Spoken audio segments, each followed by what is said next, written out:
السلام عليكم ورحمة الله وبركاته. ازيكم يا بنات؟ عاملين ايه؟ يا رب تكونوا بخير. النهارده جايالك بفكرة كده بسيطة جدا جدا. الفيديو معلش اعذريني، في حاجات فيه محذوفة، بس ان شاء الله هنفهم كل حاجة مع بعضينا كده. النهارده جاية بفطيرة البيتزا السهلة البسيطة دي، هعملها بلفة جلاش.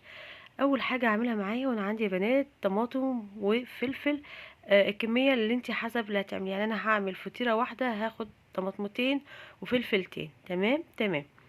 عندي هنا الطماطم، اهم حاجه ان انا اطلع اللحم منها كده علشان ما تعجنش او ما تخليش الفطيره بتاعتي من جوه معجنه. بنطلع اللحم وبنقطع الطماطم بالشكل ده، والفلفل كمان بالشكل ده عشان مقطع الفلفل محذوف. تمام خلاص. عندي كمان هنا زيتون، اي نوع زيتون انت تفضليه، اهم حاجه يكون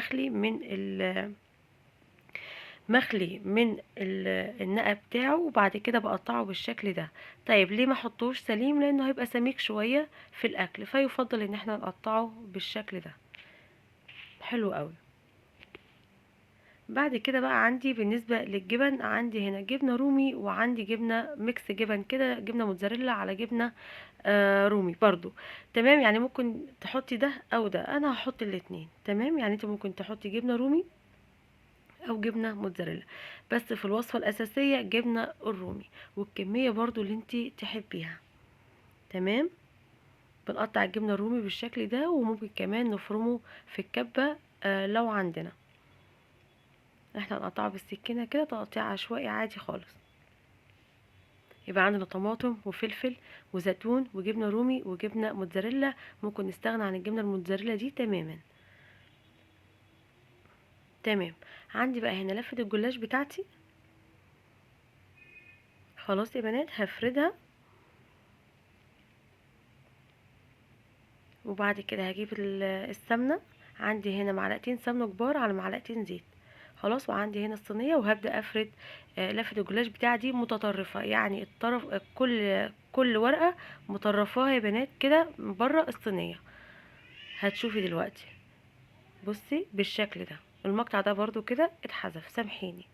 خلاص. دي كده الخضار بتاعنا اهو، بدأت احطه كده في النص. انا سبت ورقتين بالظبط او 3 ورقات هقفل بيهم الفطيرة بتاعتي. بعد ما حطيت الخضار احط رشة من الملح ورشة من الفلفل الاسود، بسيطة جدا. وبعد كده بنحط الزيتون زي البيتزاية بالظبط. وبعد كده يا بنات بقى عندي بقى هنا الجبنة الرومي، ممكن استكفى هنا، لكن انا حطيت الجبنة كلها براحتك برضو.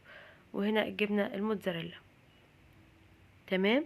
بعد كده بقى هاخد كل طرف في الجلاش ده واقفل. شايفين يا بنات؟ يبقى انا بدأت اطرف ورق الجلاش.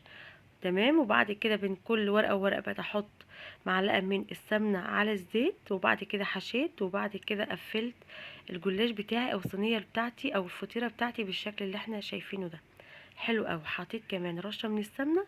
عندي بقى هنا ال3 ورقات اللي انا مبقياهم، هبدا اقفل بيهم الفطيره بالشكل اللي احنا شايفينه ده، وبين كل ورقه وورقه رشه من السمنه. حلو قوي. شايفين؟ تمام. هقفل الفطيره بتاعتي حلو جدا من تحت كده. حلو قوي. انا عايزه اقول لكم بقى دي تشرف في اي عزومه.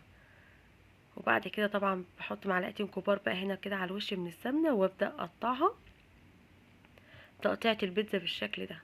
انا قطعتها 8 خرط. انت ممكن تقطعيها على 12، لان الخرطة فعلا كانت كبيرة، بس انا متعمدة بحيث ان الخرطة خلاص. تمام. حلو قوي. عندي بقى هنا كوباية من اللبن. ماشي يا بنات. وعندي هنا بيضة. بنكسر البيضة على اللبن، وبعد كده بحط سنة من الملح وسنة من الفلفل الاسود. ايه بديل اللبن؟ الشوربة. بديل اللبن الشوربة. وممكن كمان نستغنى عن البيضة خالص، يعني ممكن كوباية شوربة ونسقي بيها الفطيرة دي. بسيب اللبن يشرب كده مع الفطيرة بتاعتي، يكون الفرن بتاعي شغال، وادخلها الفرن. ودي الفطيرة بتاعتي بعد ما طلعت من الفرن جميلة. حلو قوي. ابدأ بقى كده اقطعها كمان، بفرغها بالشكل اللي احنا شايفينه ده. ودي شكل الفطيرة يا بنات بعد ما قدمتها. شايفين؟ بصي عاملة ازاي. حلو قوي. جربي الطريقة دي كده واكتبي لي في التعليقات، وان شاء الله هتعجبك. اهم حاجة ما تنسينيش في اللايك والاشتراك للقناة وتفعيل الجرس عشان يوصلك مني كل جديد. السلام عليكم ورحمة الله وبركاته.